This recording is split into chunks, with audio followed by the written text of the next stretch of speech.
Bonjour à tous et à toutes. Aujourd'hui, nouveau podcast 30 minutes. 30 minutes avec Thomas Loubersan. Les sports de combat, les combattants le connaissent très très bien. Bonjour Thomas, merci à toi d'avoir accepté. Et comment aimerais-tu qu'on te présente ou comment aimerais-tu te présenter? Salut, bon, ancien sportif combattant dans le grappling, lutte à livrer, et voilà, et aujourd'hui plus dans l'enseignement. Alors, le grappling, on va expliquer en fait, c'est tout sauf les percussions. Ouais, on va dire, c'est une forme de lutte, judo mélangé.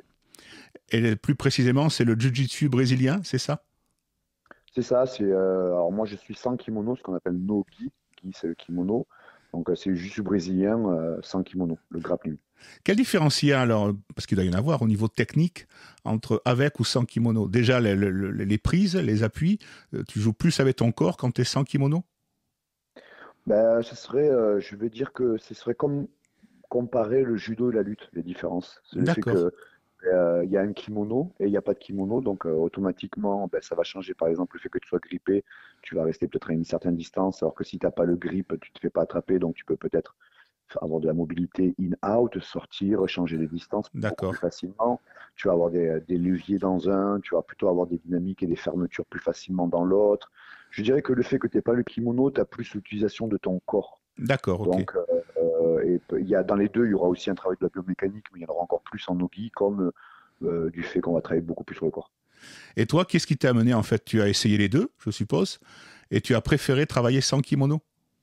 Moi, j'ai commencé au départ comme tout jeune qui avait besoin, on va dire, de faire du combat pour X raisons. Et en fait, j'ai écouté mon ressenti. Ouais. De la même manière que tu ferais, je sais pas, du basketball ou du volley, pourquoi tu choisirais par exemple le basket? Hmm. Moi, je pense qu'il y a une.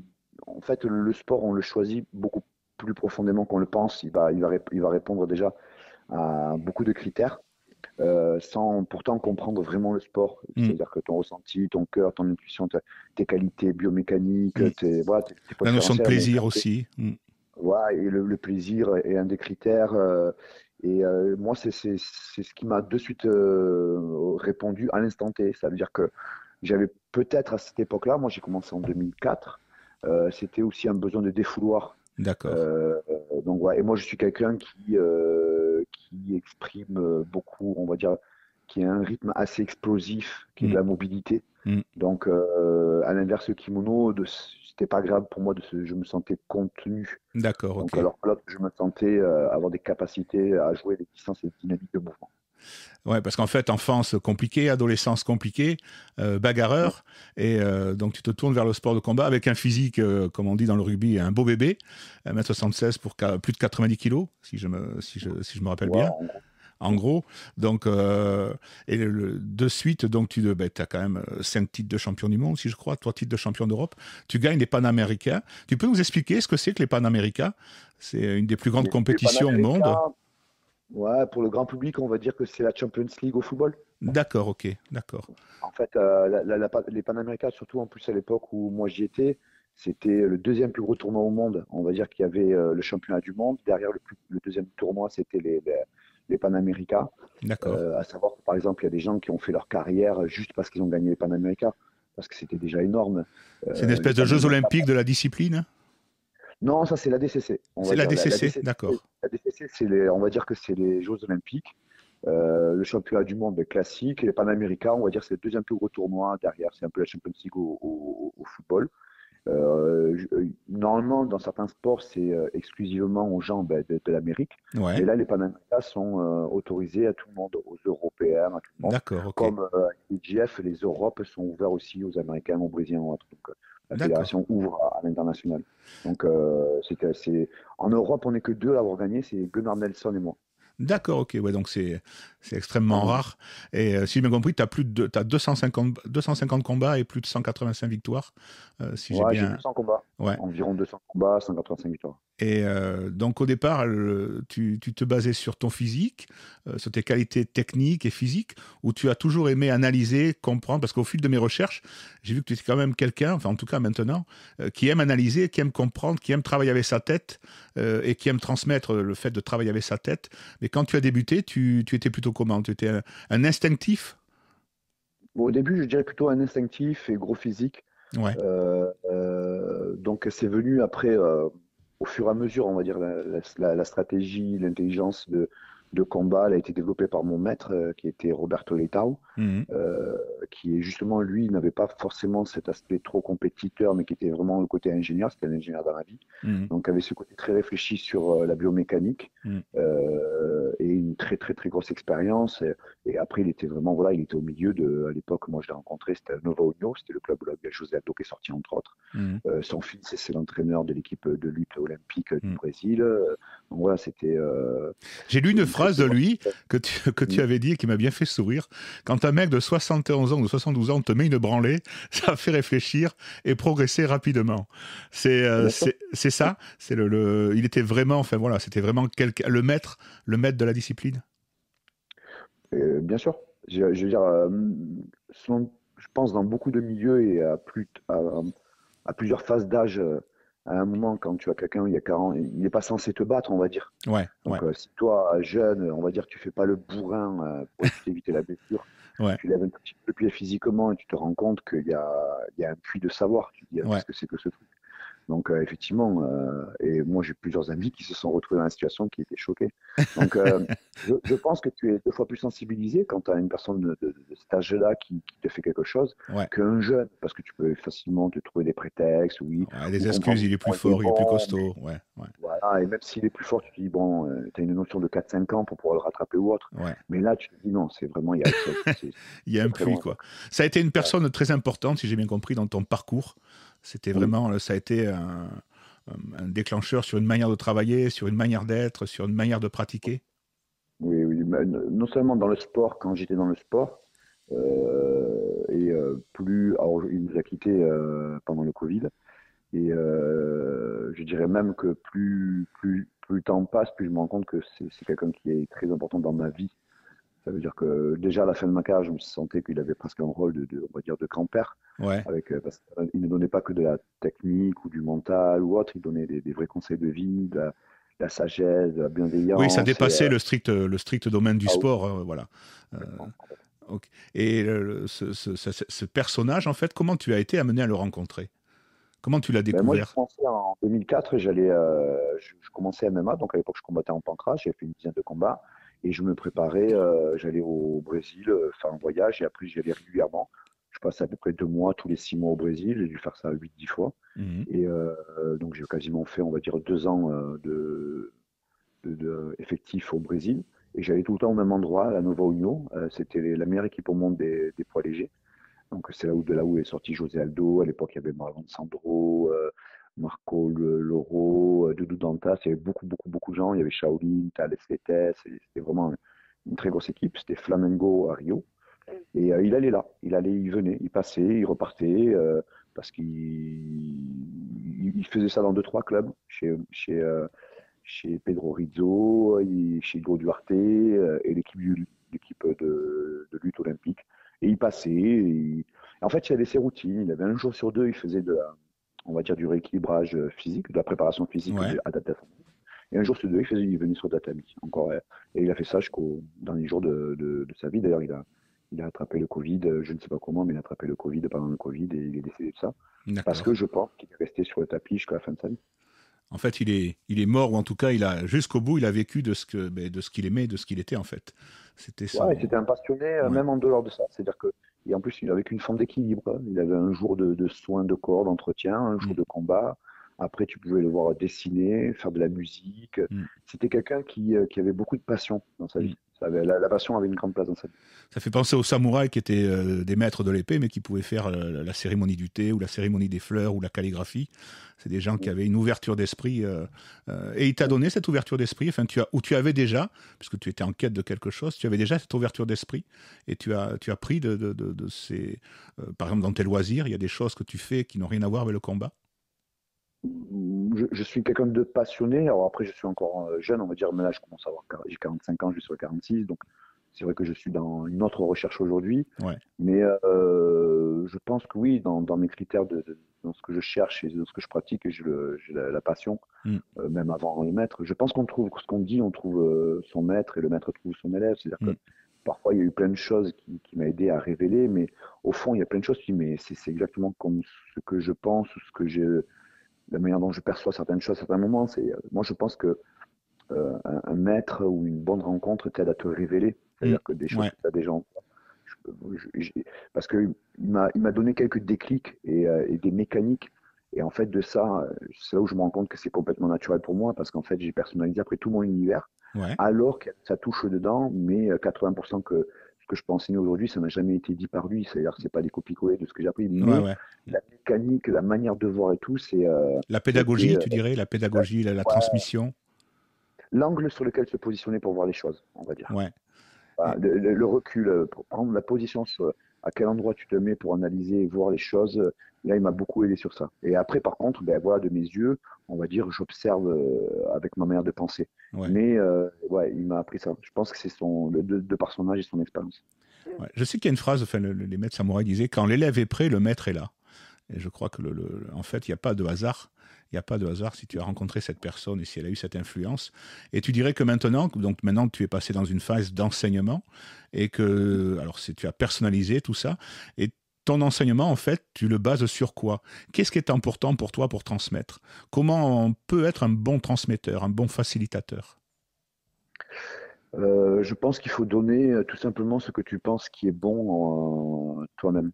Donner ton cœur, tes tripes, ta faculté d'analyse, voilà. Après, c'est assez difficile à expliquer parce qu'il faut à la fois être très confiant dans ce que tu dis, Ouais, de par le travail et surtout par le terrain, parce que si on n'est que dans la théorie, mais à la fois, il faut être capable de tout remettre en question, mais pas comme ça, pas gratuitement, pas ouais. avec quelqu'un qui te contredit, qui dit non.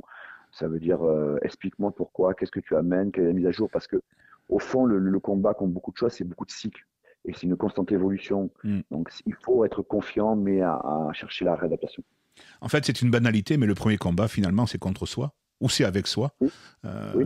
Toi, tu as une éthique de travail, tu as une réputation d'avoir une éthique de travail solide, impactante. Ce côté charbonneur, dans le monde du rugby, on appelle ça un charbonneur, tu l'avais tout petit, enfin jeune, ou c'est quelque chose que tu as développé?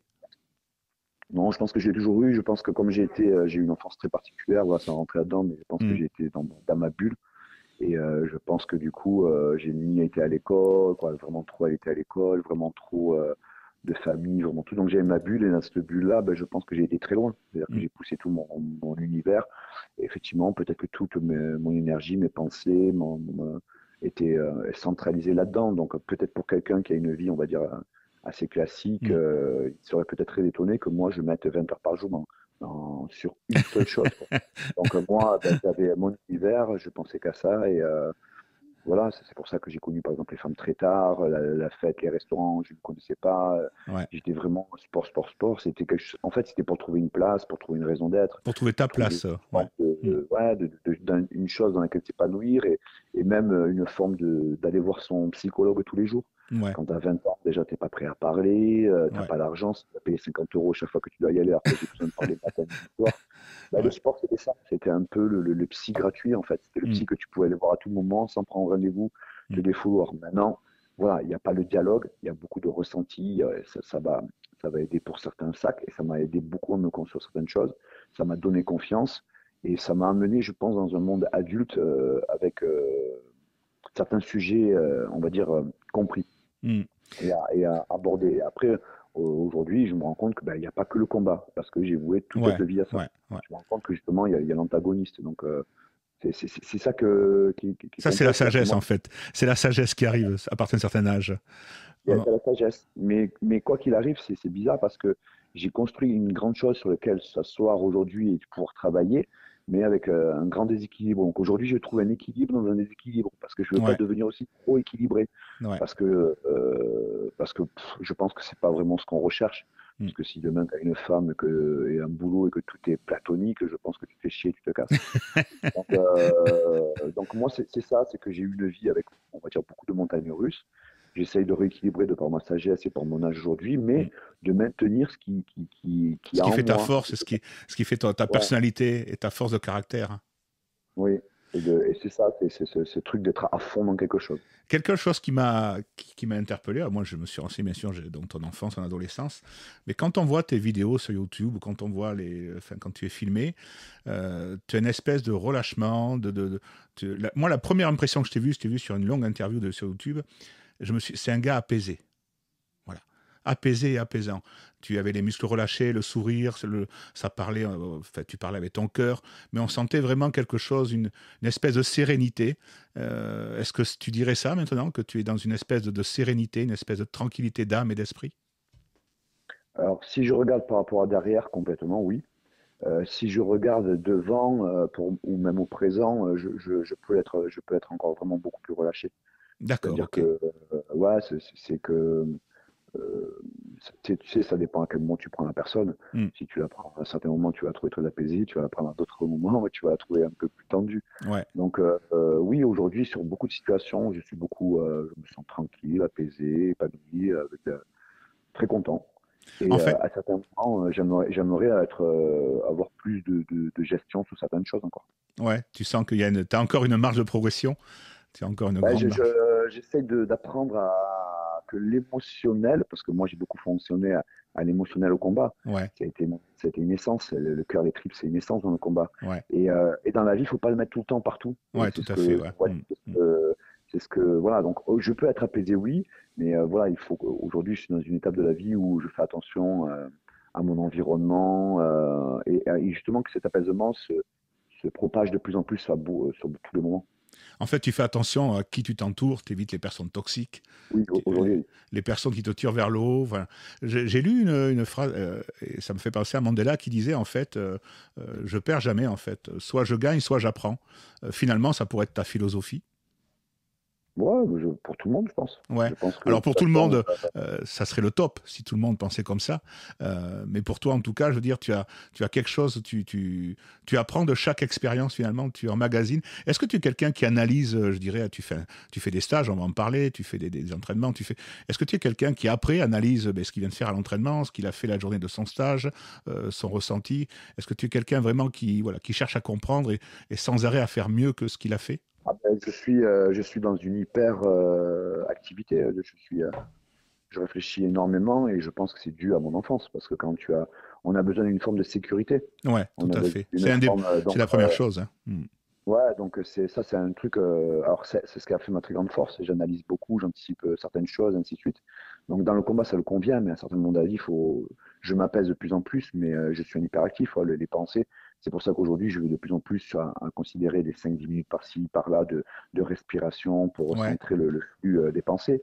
Parce que ça, pour moi aujourd'hui, c'est très important. Tu dirais qu'aujourd'hui, là, tu fais un travail de respiration, tu dirais que c'est un travail de méditation? C'est quelque chose dont Ben, de que savoir, tu as besoin? moi, j'ai senti aujourd'hui que j'étais quelqu'un qui avait une capacité à apprendre vite les choses selon le contexte. Je vais exagérer, mais demain, tu me dis que je deviens moine, et je suis sûr que je peux l'être très rapidement. Tu me dis demain que je serai un restaurateur, tu vois, qu'il faut envoyer 100 plats à la minute, Ouais, ben, je pense que j'apprendrai facilement. Je pense que j'ai une capacité à vite comprendre certaines choses dans l'environnement, ouais. de par mon hyperactivité et sensibilité et tout, de mon enfance. Mhm. Parce que quand tu vis certaines choses petit, ben, je pense que tu as des réactions anormales, on va dire. Ouais, Donc, j'ai su en faire une qualité dans mon sport, mais j'en suis quand même conscient que c'est quelque chose qu'il faut calmer. Pour moi, tu sais, les gens vont rêver d'une carrière sportive, d'un grand champion, d'un grand chanteur et tout ça. Mais moi, je reste quand même, euh, je reste pas persuadé de ça. mhm. Je pense que oui, c'est important de vivre des rêves, mais peut-être pas de les vivre aussi totalement, entièrement, parce que la, la, la, la, la vraie conquête peut-être de la vie, c'est de savoir satisfaire des choses très simples. D'ailleurs, Mhm. si je retiens un truc de mon maître Roberto Letton, c'est les choses assez simples, on ne les applique jamais assez. Et Ouais. c'est parce qu'elles sont tellement évidentes que peut-être pour ça qu'on ne les considère pas. Et on se fait beaucoup détourner. Ça veut dire que sportif de haut niveau, pour moi, c'est une maladie. Chanteur de haut niveau, pour moi, c'est une maladie. Et Mhm. après, on Parce construit qu'il y a un un rêve. C'est quelque chose. déséquilibre. Mhm. C'est un déséquilibre total. Mhm. Si tu regardes la vie de ces gens-là, Il n'y a ben, pas de vie c'est sociale, il y complètement. a très peu de vie affective, Ben non. tout est Moi, consacré si tu pour et par le sors, sport. Mhm. si j'ai pu faire ce que j'ai fait, c'est parce que justement, j'ai pas eu de femme, parce que j'ai pas eu d'enfant. Mon Mm. premier enfant, j'ai pas forcément pu m'en occuper totalement. Mm. Donc, c'est un déséquilibre total. Mm. Donc, parce que ça m'a servi à me reconstruire. Mais de prendre ça comme un exemple, non, c'est pas normal. Parce qu'aujourd'hui, et c'est pas valorisé dans la société, c'est quelqu'un qui ne surréagit pas, qui ne va pas bloquer sur quelque chose, Mm. qui va laisser passer, qui va avoir une sagesse. Et au fond, qui fait pas de bruit, en fait, Ouais, ouais. qui, qui est tranquille, qui sait donner une attention aux gens autour. Et ça, c'est pas les réseaux sociaux, ça, c'est pas, Non, c'est la vraie vie. c'est Mm. c'est la vraie vie, tu n'attends pas quelque chose en retour. Mm. Et, et voilà, notre sport, notre niveau fait qu'on l'idolâtre, on va dire. Mm. Mais attention, moi, je suis pas sans. Alors, je suis content de vivre quelque chose de poussé. Je suis Ouais. comme ça depuis toujours. Mais attention de remettre sa juste valeur aussi. Et Ouais. de savoir qu'il y a un problème, tu peux le pratiquer et finir ta vie comme ça. Mais moi, je suis dans la phase où j'ai compris que c'était une réaction à un problème. Ouais. J'ai su en faire quelque chose, mais mon combat n'est pas fini. Ouais. Mon Le combat n'est combat pas fini. continue. Ouais. Mm. Le combat continue parce que la vraie finalité, c'est laquelle? Est-ce que c'est une médaille que tu mets dans un placard ou elle s'est trouvée, c'est de plus en plus ce relâchement, cette Ou devenir manière un de. homme dans toute la plénitude du terme. Voilà. Est-ce que c'est l'humain Exactement. ou est-ce que c'est la technique et la médaille? C'est Donc, ouais. je reviendrai, je sais plus qui avait dit ça, mais en gros, ça a été souvent repris, mais tu sais, on dit que la première partie de la vie, c'est de la formation, comme les ceintures avant la ceinture noire, hein. Ouais, ouais, Et tout une à fois fait. que tu arrives peut-être qu'à 40 ans, l'homme passe à la vraie vie. Ça veut dire que on sait qui on est, on sait ce qu'on aime, on sait ce qu'on n'aime pas, on sait Exactement. Ouais. comment nos qualités, on sait comment on réagit mal à certaines choses. Une fois que tu connais tout ça, ben, je pense qu'à 40 ans, tu vas pouvoir commencer à faire tes vrais choix voulus Mm. par toi Ouais, tout et à fait. Ouais. avec Mm. beaucoup d'expérience. Et je pense qu'aujourd'hui, c'est le combat continu, comme tu dis. Et quand tu, alors maintenant tu enseignes, tu transmets, tu partages ce que tu es et ce que tu sais. Quand tu regardes quelqu'un qui commence, un débutant dans ta pratique, qu'est-ce que tu regardes en premier chez ces débutants ou qu'est-ce qui te parle en premier chez ces débutants? Tu regardes quoi? Ses qualités physiques, mentales, sa gestuelle, son anticipation, ses appuis, ses déplacements? Qu'est-ce qui te fait dire que lui, par exemple, sera bon ou lui sera moins bon? Ben, alors, moi, ça fait 25 ans quasiment, entre 20 et 25 ans, et j'ai toujours enseigné, parce que pour vivre du combat en France, il fallait toujours donner un petit cours, être assistant au départ, Mm. donner des cours, donc ça fait 20 ans que j'enseigne. Donc, si je dis ça là, c'est qu'en fait, aujourd'hui, certains me voient peut-être à la pédagogie depuis 3 4 ans, mais ça fait 20 ans. Ouais, tout à Je fait. pense Ouais. que ça peut te ressentir dans ma pédagogie qu'elle n'a pas débarqué d'il y a un an ou deux. Ça veut dire qu'aujourd'hui, je vois très rapidement, avec toute cette expérience, que je suis plus dans la séduction du physique. Je pense que les premières années, tu peux être très séduit par quelqu'un qui a un beau physique, Ouais, quelqu'un qui apprend vite, même, tu es très séduit par ça. Mais aujourd'hui, j'ai appris que quelqu'un qui apprend vite ne veut pas dire qu'il va le maintenir. C'est-à-dire ouais, qu'il tout peut à fait. désapprendre très vite, D'accord. il peut l'oublier très vite. Tu peux avoir un mec qui apprend lentement, mais que quand c'est appris, ça va Ouais, rester ancré pendant 20 ans. Donc je suis plus là-dedans. Et en plus, tu sais, le combat, on va dire, c'est plusieurs piliers. Tu as le technique, le physique et le mental. ouais, le Donc, tactique. Mm. le physique, il y en a qui ont quelques qualités de plus, mais si Mm. tu es discipliné et que tu fais tes séances régulièrement, tu seras dans la norme. Et en plus, tu n'as pas besoin d'être à 100% parce que même si tu as développé un physique et tu as 80% de la moyenne de haut niveau, on va dire, dans notre sport, hein, dans le sport Mm. de combat, parce que le mental peut faire la différence. Sur les 20%, même si un mec a 10% de plus que toi, Mm. la stratégie, le mental peut compenser énormément, Mm. peut enrayer ça. Alors après, tu as la technique. Ben, la technique, j'ai envie de dire, ça prend. Et en plus, ça, c'est pur. Mm. Et il y a peut-être aussi, bon, ta perception de voir les choses, mais si tu trouves un bon prof qui, lui, a eu de l'expérience, qui est un mec qui a 20, 30 ans de combat, 40 ans de Mm. combat, et que tu arrives, que tu sais que tu te mets ça là, c'est un raccourci. Et après, tout ça, tu peux l'avoir, moi, je pense quand même. Si tu trouves Après, il ton faut du environnement. travail. En fait, souvent les sportifs le disent, hein, euh, le talent c'est très bien, mais enfin, si tu travailles pas, le talent ne te servira à rien finalement. Oui. Donc, c'est le travail de tout ça. Et après, bon, mais tu vas être tu vas être dans le haut du panier. Alors après, le truc de l'homme, c'est qu'il veut être le zizou, le Ronaldinho. Mais moi, c'est ce que je dis souvent à des gens. Les gars, ça, on ne le maîtrise pas, on ne le sait pas, et tu le montres, et tu le verras au fur et à mesure. Et c'est même vers la fin de ta carrière que tu vas te rendre compte que tu étais peut-être un peu différent des autres. Mais au fond, si tu enlèves un zizou, il y a 100 000 footballeurs. Si tu fais partie de ces 100 000 Exactement. Ouais, footballeurs de ouais. première division, c'est déjà une réussite. Et après, de toute façon, tu vas toujours aller voir plus loin. Mais il ne faut pas s'aveugler de ce zizou parce que Ouais. tu ne maîtrises pas ça. Il y a un alignement d'étoiles sur certaines choses avec les blessures, le cycle que ton style convient À pendant cette l'époque. période sportive, à une époque, ainsi de suite, comme la musique. Parfois, tu as des chanteurs, ils sortent, dès qu'il y a un album qui sort, tu en as 5-6 parce que ça convient Mm. à cette période. Donc, moi, je dirais, je reviens sur ta question, je dirais qu'aujourd'hui, quand je vois un jeune, j'essaie de regarder le hors-sport, justement. D'accord, Plus ok. j'avance dans le sport, plus je ressors, recule sur le détail sportif. D'accord, ok. Je prends du recul. Je simplifie de plus en plus, beaucoup moins de techniques, beaucoup moins de choses. Et en fait, si demain un jeune me demandait, par exemple, à s'occuper ou ainsi de suite, ben, la première chose que je regarderais, c'est le hors-sport, l'antagoniste. D'accord, ok. Qu'est-ce que. Ok, D'accord. tu es devenu, tu as fait 4 ans de physique, tu es bon. Tu as fait 4 ans de technique, tu es bon. Mentalement, tu as quelque chose qui est pas mal, qui est mieux. Et même le mental, ça s'entraîne, c'est des mises en situation et tu Ouais, peux tout à fait, progresser. ouais. Mm. Mais si derrière, par contre, moi, ce que je peux pas voir les premières années, quelle est ta relation quand tu vas avoir de l'argent? Ça, tu le sauras que le jour où il y a beaucoup Ouais, d'argent ou de lumière. Ou quelle est ta réaction quand il y a une meuf qui passe dans le club? Quelle est ta ouais. réaction, Si tu tu vois, deviens célèbre, enfin voilà, voilà. mm, Quelle est ton éducation mm, avec tes parents? mm. Et parfois, c'est difficile comme une relation amoureuse. En fait, tu Ouais, ouais. découvres Mm, la personne. En fait, on ne connaît jamais vraiment la mm. personne. On la découvre au fur et à mesure. Donc, si demain, tu dois passer 5 ans, on va dire, d'énergie à mettre un jeune, à essayer de le monter, parce que je pense que dans le combat, 4-5 années, tu as monté quelque chose à un niveau européen, on va dire. Ouais, Et d'accord. à un niveau français, international, national, international, on va dire quelque chose de, comment dire, mieux. On va dire qu'en 4-5 ans, tu peux voir vraiment le bon potentiel si Ouais, quelqu'un il peut aller vers l'international. d'accord. Mais il faut regarder s'il y a des drapeaux rouges à l'extérieur, hors Mm. du sport. C'est marrant Parce ce que qu'en tu me fait, dis le parce sport, que c'est pas le plus difficile de sport. ouais. Parce qu'en fait, j'ai lu des grands entraîneurs américains, là, Greg Popovich, Phil Jackson, et c'est exactement ça en fait qu'ils disaient. Hein. Plus ils ont vieilli dans leur sport, plus ils s'intéressaient à la vie hors sport de la personne qui coachait. Ah ben oui, Voilà. ben oui. Et si tu ne connais pas la personne que tu coaches, en fait, tu peux donner le meilleur de toi. Il va y avoir quelque chose qui manque. Il va y avoir quelque chose qui manque. Ouais, sur le tapis, tu amènes la chose la plus simple, la plus évidente, qui est, attention, qui est très important. Ça peut être la rage pour certains, ça peut être une qualité physique pour Ouais. certains. Mm.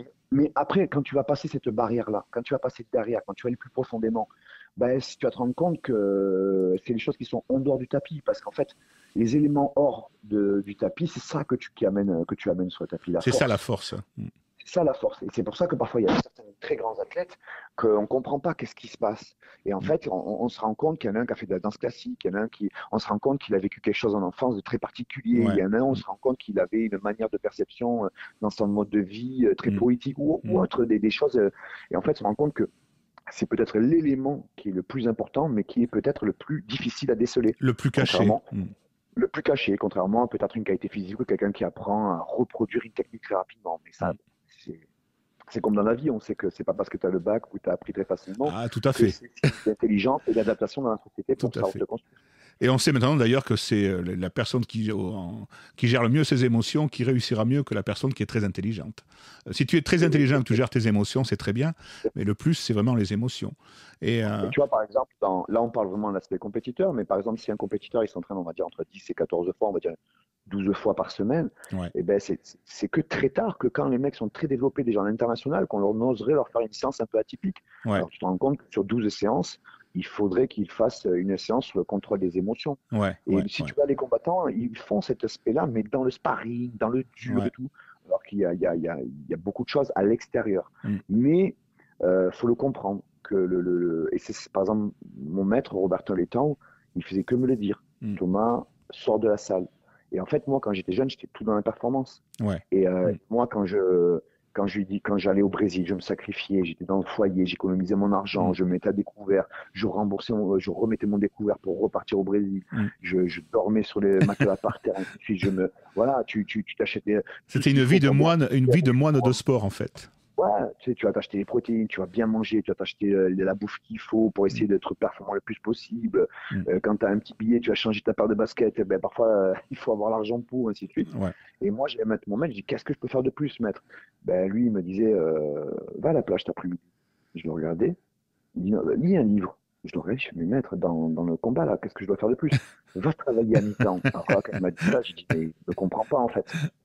Et en fait, si, je me rendais compte et en fait, c'est toi qu'avec le maintenant qui sais qu'il te comprenait parfaitement.